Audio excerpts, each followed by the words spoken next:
हनुमान को उनके नटखट स्वभाव के कारण श्राप मिला था कि वे अपनी सभी शक्तियों को भूल जाएंगे।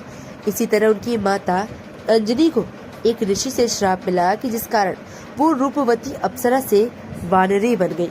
हनुमान को लेकर धर्म ग्रंथों में कई कथा और कहानियों का उल्लेख मिलता है। इनकी जन्म कथा और उनकी बाल लीलाओं से जुड़ी कथाएं तो आपने जरूर सुनी होंगी।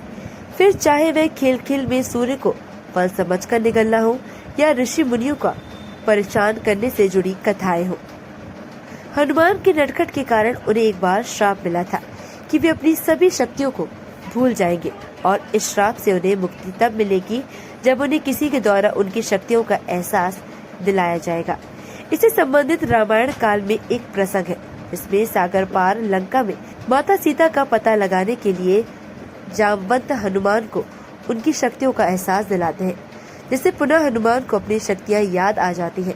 हनुमान की तरह ही उनकी माता अंजनी को भी नटखटपन और चंचलता के कारण ऋषि द्वारा श्राप मिला था, जिस कारण वह देवलोक की अप्सरा से वानरी बन गई। माता अंजनी से जुड़ी एक पौराणिक कथा के अनुसार हनुमान की माता अंजनी पूर्व जन्म में इंद्रदेव की सभा में अप्सरा थी। उनका नाम पुंजी कस्थला था।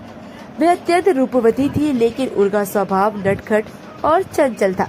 एक बार उन्होंने अपने नटखटपन से भूलवश तप कर रहे एक ऋषि के तप में व्यवधान डाल दिया। कथा के अनुसार उन्होंने ऋषि के ऊपर फल फेंक दिया था।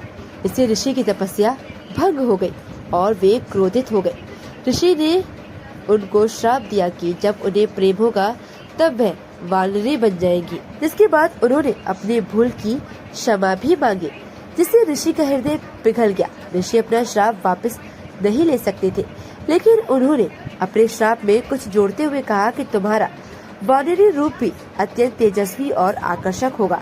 इसके साथ ही ऋषि ने उन्हें एक तेजस्वी पुत्र प्राप्त होने का आशीर्वाद भी दिया, जिसके यश और कीर्ति के कारण पुंजी कस्थला यानी माता अंजनी का नाम युगों युगों तक जाना जाएगा। माता अंजनी के वानरी बनने से जुड़ी एक अन्य पौराणिक कथा के अनुसार हनुमान की माता अंजनी पूर्व जन्म में देवलोक की अप्सरा थी।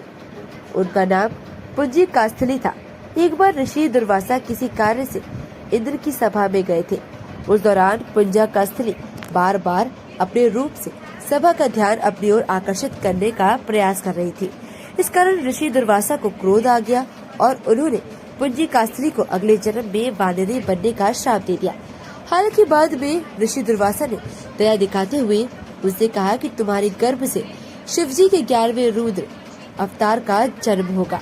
ऋषि दुर्वासा के श्राप के कारण ही पुंजी कास्थली का अगला जन्म विरज नामक वानर के घर हुआ और उनका विवाह वानर राज केसरी से हुआ था।